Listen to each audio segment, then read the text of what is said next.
The Forgotten Invitation, the Council Chamber Discovery. Massive crystal chamber of the Galactic Council hummed with frustrated energy as hundreds of representatives from across the known galaxy gathered for their monthly assembly. Ambassador Crix Valfin of the Zephyrian Collective stood before the central podium, his forearms gesturing at the holographic display floating above his head.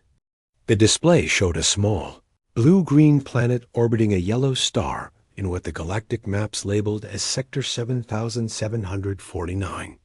Honored delegates, Crix announced, his voice carrying through the chamber's acoustic enhancers.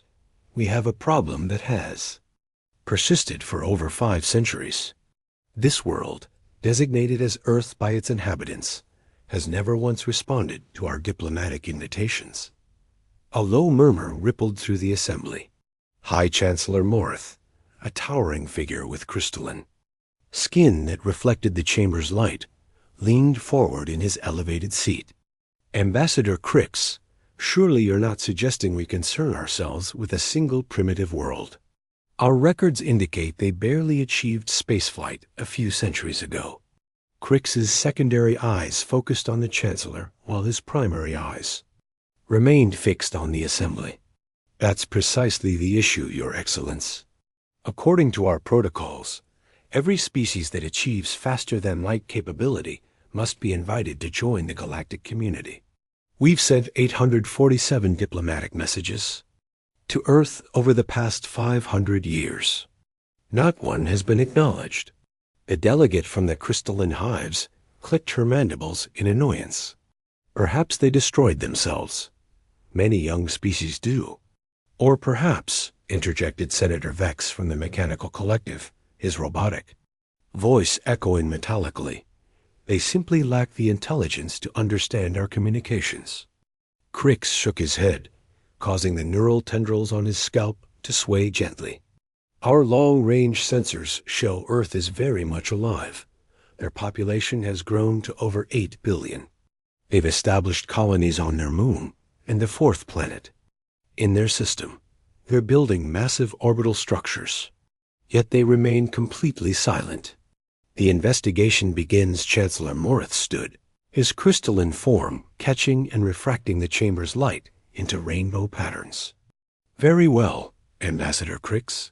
Since this mystery has persisted for so long, you will personally lead a diplomatic mission to this Earth. Determine why they've ignored us and bring them into the galactic fold. Use whatever means necessary.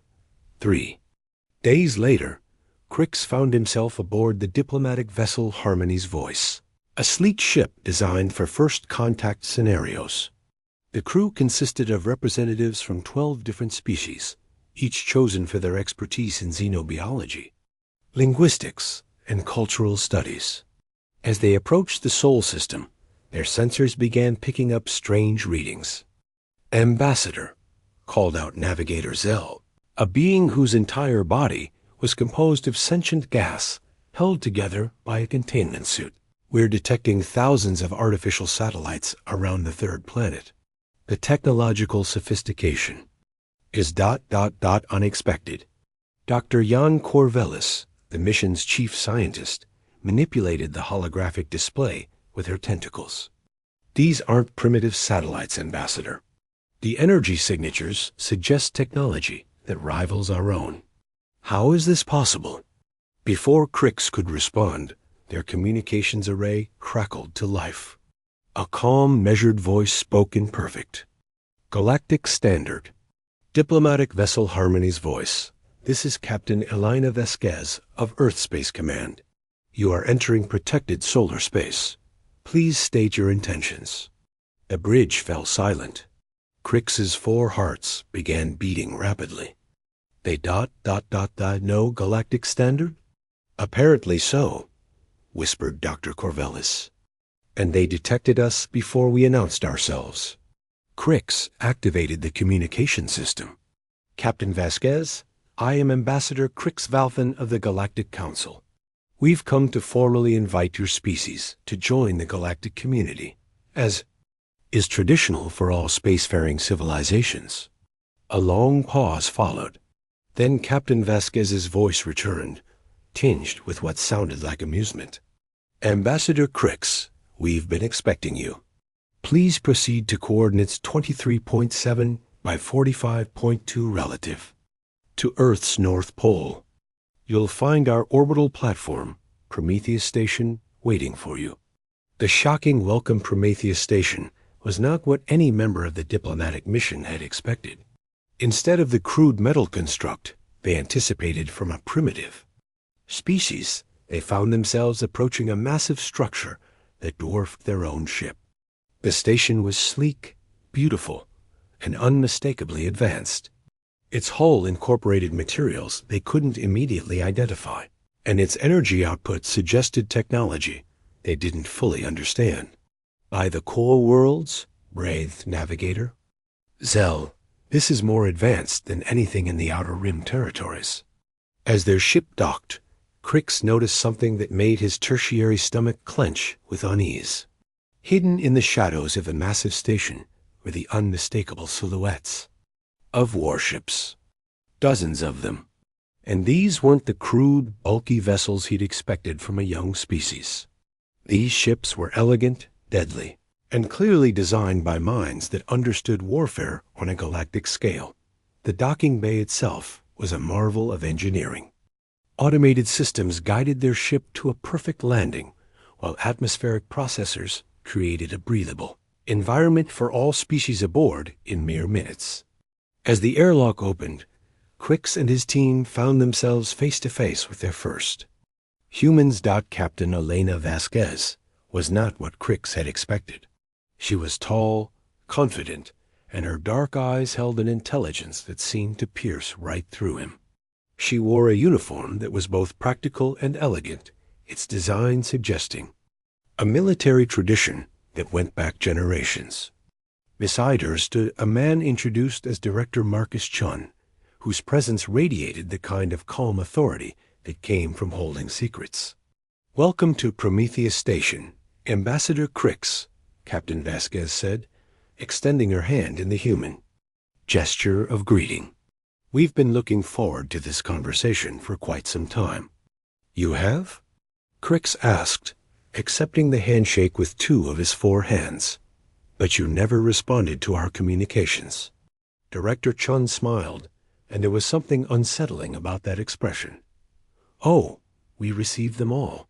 Every single message. We've been listening to galactic communications for over 400 years, Ambassador. We know about the Council, the trade networks, the wars, the politics. We know about all of it. The hidden truth the revelation hit the diplomatic team like a solar flare. Dr. Corvalis's tentacles began changing color rapidly, a sign of extreme distress among her species. You've been monitoring us for 4 centuries? We've been learning. Director Chun corrected gently. When we first detected galactic communications, we realized we were not alone in the universe. But we also realized we were very, very small compared to what was out there. So we made a decision. He gestured, and the walls of the docking bay became transparent, revealing the vast expanse of space around them. But what they saw made every member of the diplomatic team freeze in shock. The space around Earth wasn't empty. It was filled with structures, ships, and installations that had been completely invisible to their sensors. We decided to watch and learn before we introduced ourselves, Captain Vasquez continued. We studied your languages, your cultures, your technologies, your conflicts. We learned from your successes and your failures. And most importantly, we prepared. Crix's voice came out as barely a whisper. Prepared for what? For this moment, Director Chun replied. For the day when we would finally meet face to face. You see, Ambassador, we humans have a saying, speak softly and carry a big stick. We've been very quiet for a very long time, but we haven't been idle. The walls shifted again, and now they could see Earth itself, a blue jewel surrounded by a network of space stations, orbital platforms, and defensive installations that boggled the mind. The planet wasn't just inhabited. It was fortified. It was protected by technology that made the Galactic Council's finest achievements look like children's toys. "How many ships do you have?" Navigator Zell asked, his gaseous form rippling with anxiety. Captain Vasquez exchanged a glance with Director Chun. "Enough," she said simply. "We've had 400 years to prepare, and we've used that time wisely. We've built ships, stations, and weapons that incorporate the best ideas from every galactic civilization, improved upon and adapted to human needs." The demonstration ambassador Crix felt his diplomatic training kicking in, though his mind was reeling from the implications. "This is unprecedented, but surely you understand that joining the Galactic Council would benefit your species greatly. Trade, technology exchange, cultural growth, would it?" Director Chun asked. "We've observed galactic politics for centuries, Ambassador. We've seen how primitive species are treated when they first join the Council. We've watched worlds be stripped of their resources, cultures be homogenized, and species be absorbed into larger collectives until they lose their identity entirely." The accusation hung in the air like a toxic gas. Dr. Corvallis's tentacles coiled defensively.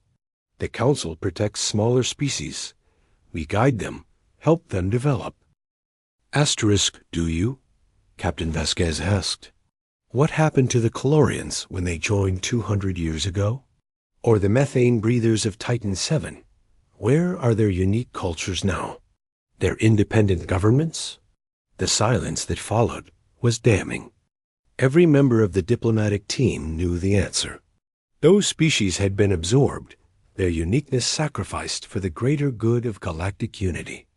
"We don't want to be absorbed," Director Chun said quietly. "We don't want to be guided or developed or improved upon. We want to be partners, equals, and we've spent 4 centuries making sure we have the strength to demand that equality." Crix straightened to his full height, his diplomatic authority reasserting itself. "With respect, Director Chun, humanity is one world among thousands. The Galactic Council represents the combined might of civilizations spanning half the galaxy. Surely you can't believe you have the power to dictate terms to us." The smile that crossed Captain Vasquez's face was not reassuring.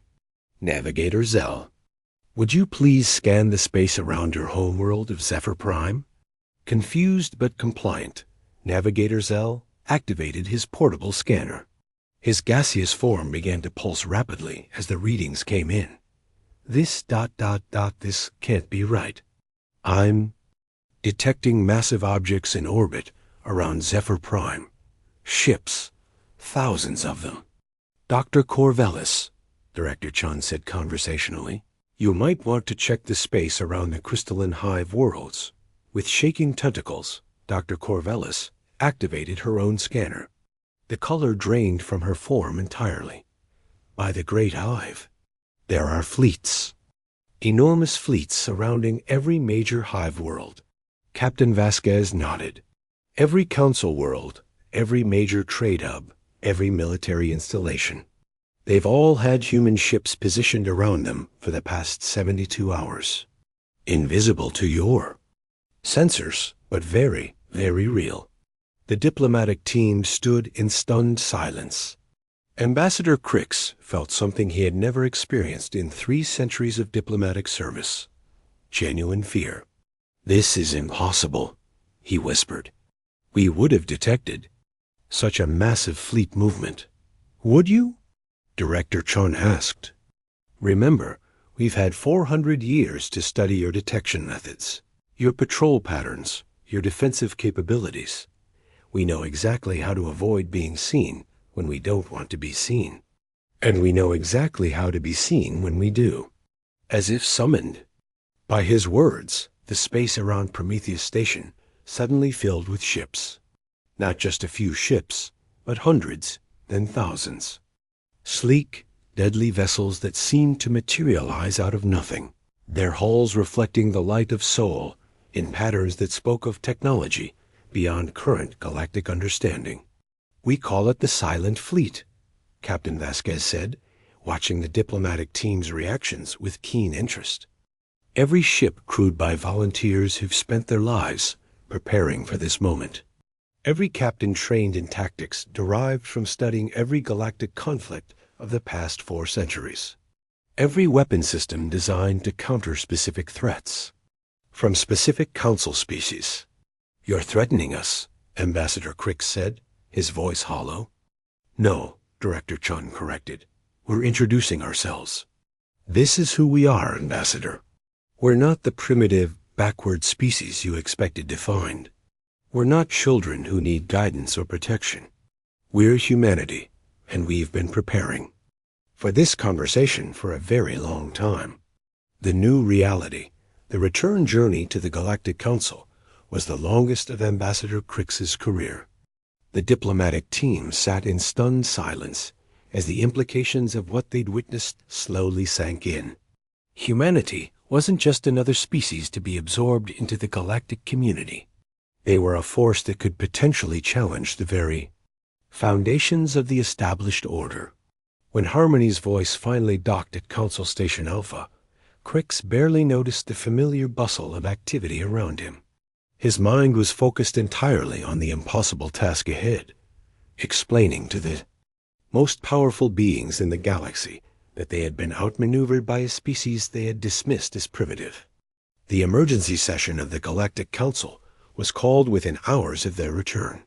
The great chamber filled rapidly as news of the human encounter spread through the station like wildfire. When Crix took the podium, he looked out at hundreds of faces representing the most advanced civilizations in known space, and for the first time in his career, he had no idea how to begin. "Honored delegates," he finally said, his voice carrying clearly through the chamber. "I have just returned from Earth. What I found there changes everything we thought we knew about humanity, about first contact, and about the balance of power in our galaxy." High Chancellor Morth leaned forward, his crystalline features reflecting concern. "Explain yourself, Ambassador. Are they hostile? Do they require military intervention?" Crix looked up at the Chancellor, then out at the assembled delegates, knowing that his next words would reshape galactic politics forever.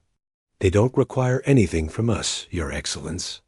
In fact, I believe we may be the ones who need to carefully consider what we require from them." The chamber erupted in confused voices and agitated movements. Through it all, Crix stood quietly at the podium, thinking about the vast fleet of human ships that were, at this very moment, positioned around every major world in Council space, waiting, watching, and ready to show the galaxy exactly what humanity had learned during their long, silent centuries of observation.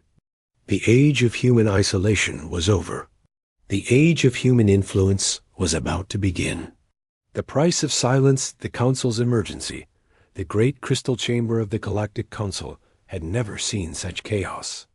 Representatives from across the galaxy spoke in heated voices, their various forms of communication, creating a cacophony of sounds, colors, and energy patterns that threatened to overwhelm the chamber's translation systems.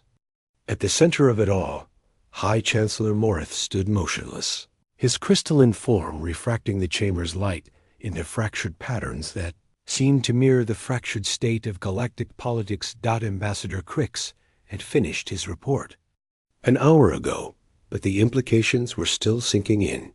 The Mechanical Collective's representative, Senator Vex, was the first to break the stunned silence that followed the chaos. "Let me ensure I understand this correctly," his robotic voice cut through the noise like a plasma cutter.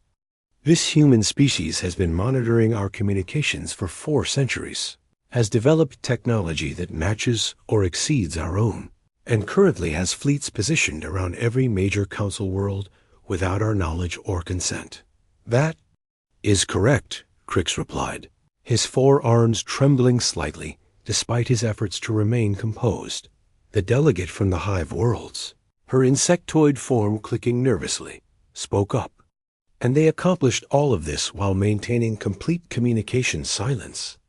Yes, High Chancellor Morth finally moved, his massive form creating prismatic light patterns as he descended from his elevated platform. The implications are staggering. If their technology truly surpasses ours, if their fleets are as extensive as you report, then we are no longer the dominant force in this galaxy. A new voice spoke from the rear of the chamber, cutting through the discussion with the authority. Of age and wisdom, perhaps that was always an illusion. Every head, sensor, and optical array turned toward the speaker. The collective mind of Zirion had spoken. This ancient intelligence, older than most civilizations in the galaxy, rarely participated in council discussions. When it did, its words carried the weight of millennia. The collective mind's form was difficult to describe to species that relied on physical senses. It appeared as a shifting pattern of energy and thought, sometimes coalescing into geometric shapes, sometimes flowing like liquid light. Its voice resonated not through the air, but directly in the minds of all present. For 10,000 years, we have assumed that our way was the only way. The collective mind continued. We invited species to join us, but what we really did was absorb them. We spoke of unity, but what we created was conformity. Perhaps these humans are offering us something we have forgotten how to recognize. A different path. Senator Vex's optical sensors flashed red. You're suggesting we negotiate with them as equals? They're a single world. We represent thousands. A single world that has been watching us for 4 centuries, the collective mind replied. A single world that has positioned fleets around our most important planets without our knowledge. A single world that chose silence over submission. Tell me, Senator Vex, when was the last time any species surprised us so thoroughly? The question hung in the air like a challenge. Chancellor Morth stepped forward, his voice carrying the weight of his office. What are you suggesting, Ancient One? I am suggesting that we listen. Really listen. For the first time in centuries, we have encountered a species that does not need us. That changes everything. Asterisk the human response while the Galactic Council debated. Events were already in motion around Earth. Admiral Sarah Mitchell stood on the bridge of the ESV Defiance, humanity's flagship, watching the streams of data flowing across her tactical displays. The Admiral was a woman who had spent her entire career preparing for a conflict she hoped would never come. Today, she hoped her preparations would ensure that conflict remained unnecessary. Asterisk. Admiral, reported Commander Torres from the tactical station. All fleets report ready status. Every major council world is covered. We have eyes on their military installations, their shipyards, and their command centers. And they still can't see us? Phase shift technology is holding perfectly. We're invisible to their sensors, but we can monitor everything they're doing. Admiral Mitchell nodded, her gray eyes fixed on the main display showing Earth and its surrounding space. How long since the diplomatic ship left? 18 hours. They should be arriving at Council Station Alpha within the next few hours. Then we wait, and we hope President Kumar's gamble pays off. On Earth's surface, in the heavily secured briefing room beneath the Global Defense Complex, President David Kumar sat across from his senior advisors. The weight of representing 8 billion people in the most important negotiation in human history was evident in the lines on his face. Madam Senator, he said, addressing the woman to his right, are you prepared for what's coming?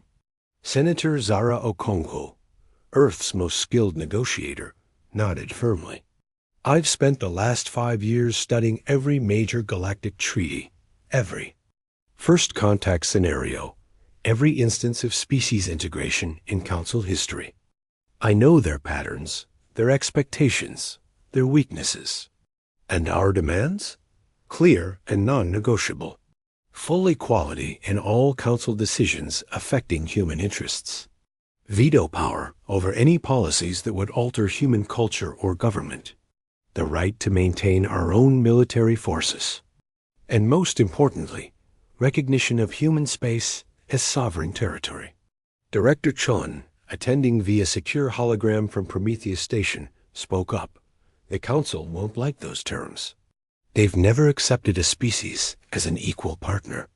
Then, they'll have to learn, President Kumar replied. We've spent 4 centuries preparing for this moment. We're not going to waste that preparation by accepting second-class status. The ultimatum, the message, arrived at Council Station Alpha exactly 24 hours after Ambassador Crix's return. It appeared simultaneously on every communication system in the station, bypassing security protocols with an ease that sent chills through the Council's technical staff. The message was simple, direct, and broadcast in perfect galactic standard. To the High Chancellor and assembled delegates of the Galactic Council, we are ready to discuss terms for humanity's participation in galactic affairs. President David Kumar of Earth will arrive at Council Station Alpha in 72 hours, accompanied by our diplomatic team. We trust you will provide appropriate security and protocol arrangements. We look forward to a productive discussion. What wasn't said in the message was equally important. There was no request for permission to visit, no humble petition for an audience, no acknowledgement of Council authority. It was a notification delivered by a species that clearly considered itself an equal player in galactic politics. High Chancellor, Morith called another emergency session. The chamber was packed beyond capacity as representatives from every Council species gathered to witness this unprecedented moment. When the Chancellor spoke, his crystalline voice carried clearly through the space. Fellow delegates, we stand at a crossroads.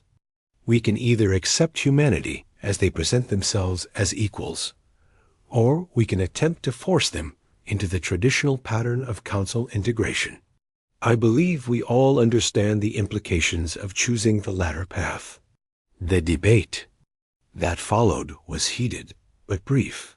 The reality of human fleets surrounding Council worlds had a wonderfully clarifying effect on diplomatic discussions.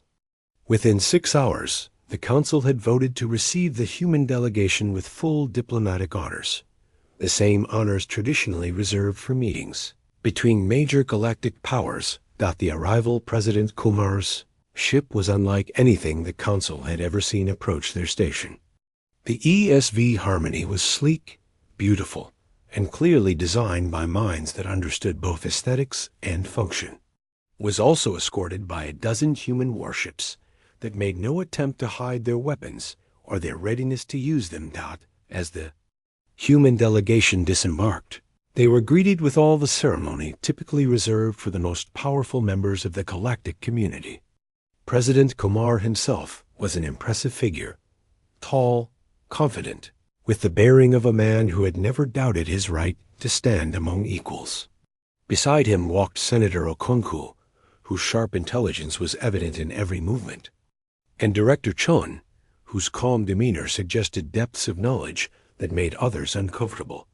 The formal reception in the Council chamber was a study in controlled tension. President Kumar stood at the central podium, looking out at hundreds of representatives from across the galaxy, and spoke words that would be remembered for millennia. Honored delegates, I come before you not as a petitioner seeking admission to your community, but as the representative of a sovereign species seeking to establish diplomatic relations with your alliance. Humanity has watched your civilization for 4 centuries. We have learned much from your successes and your failures. Today, we offer to share what we have learned in exchange for recognition of our equal status in galactic affairs. The silence that followed was profound. High Chancellor Morth finally spoke, his crystalline voice carrying notes of respect that had been absent in previous discussions. Asterisk. President Kumar, Humanities. Unique approach to first contact has certainly captured our attention. What exactly are you proposing? Senator Okonkwo stepped forward, her voice clear and confident. We propose a new model for galactic cooperation. Rather than the traditional integration of new species into existing council structures, we suggest the creation of a true alliance of equals, species that maintain their sovereignty while cooperating on matters of mutual interest. The implication was clear. Humanity was not just rejecting traditional integration, but proposing to restructure the fundamental nature of galactic politics. The negotiations that followed were unlike anything in Council history. For the first time, a new species sat at the table as an equal, backed by the kind of military force that made their demands impossible to ignore. Senator Okonkwo proved to be a masterful negotiator, using humanity's 4 centuries of observation to counter every traditional council argument. When the mechanical collective questioned humanity's right to maintain independent military forces, Senator Okonkwo presented detailed files showing how previous species had been systematically disarmed after joining the council. When the hive worlds argued for cultural integration, she displayed examples of unique civilizations that had been homogenized out of existence. "You speak of unity," she said during one heated exchange, "but what you have created is uniformity. You speak of guidance, but what you practice is control. Humanity offers a different path: cooperation without absorption, alliance without submission." The breakthrough came when the collective mind of Zirion spoke again. "I have observed the rise and fall of countless civilizations. I have seen species achieve greatness and then stagnate in comfortable conformity. These humans offer something we have not seen in millennia: genuine challenge. They force us to examine our assumptions, to question our methods. Perhaps that is exactly what our galaxy needs." The agreement, the final treaty, took 3 days to negotiate. In the end, it established humanity as the first species in galactic history to join the Council as a fully equal member. Earth retained complete sovereignty over human space, the right to maintain independent military forces, and veto power over any Council decisions that would affect human interests. But the treaty went further than simple membership. It established a new category of Council relationship, the Alliance Partnership. This new structure allowed species to cooperate with the Council while maintaining their independence and unique cultural identity. The implications were staggering. Within days of the treaty's signing, 3 other species requested alliance partnership status. Within weeks, a dozen more had submitted formal applications. The rigid hierarchy that had defined galactic politics for millennia was beginning to fracture into something more flexible, more diverse, and ultimately more dynamic. The new balance 6 months after first contact, Admiral Mitchell stood once again on the bridge of the ESV Defiance, but now she was looking at a very different galaxy. Human ships no longer lurked invisibly around Council worlds. Instead, they patrolled openly alongside Council vessels, joint missions that were slowly building trust between former strangers. "Admiral," reported Commander Torres, "we're receiving a joint training exercise proposal from the Zephyrian fleet. They want to test their new stealth detection systems against our phase shift technology." Admiral Mitchell smiled. 6 months ago, such cooperation would have been unthinkable. "Approve it. Send our compliments to Admiral Vex Thai and tell her we look forward to the challenge." On Earth, President Kumar stood in the same secure briefing room where the decision to reveal humanity to the galaxy had been made. But now the room was filled with reports of trade agreements, technological exchanges, and cultural missions. The gamble had paid off beyond their wildest hopes. "Madam Senator," he said to Okonkwo, who was preparing for another round of alliance partnership negotiations, "do you ever wonder what would have happened if we had simply answered those first communications 5 centuries ago?" Senator Okonkwo considered the question carefully. "We would have become just another absorbed species, our uniqueness traded away for the comfort of belonging. Instead, we chose to remain silent until we were strong enough to speak as equals. That silence was the greatest gift we could have given our descendants." The future, as the first year of human membership in the Galactic Council drew to a close, it was clear that everything had changed. The rigid structure that had defined galactic civilization for millennia was evolving into something more complex, more dynamic, and ultimately more representative of the diverse species that called the galaxy home. Humanity had not just joined galactic society, they had transformed it. Their 4 centuries of silent observation had given them unique insights into the flaws and strengths of galactic civilization. Their refusal to be absorbed had forced the Council to confront the limitations of its own system.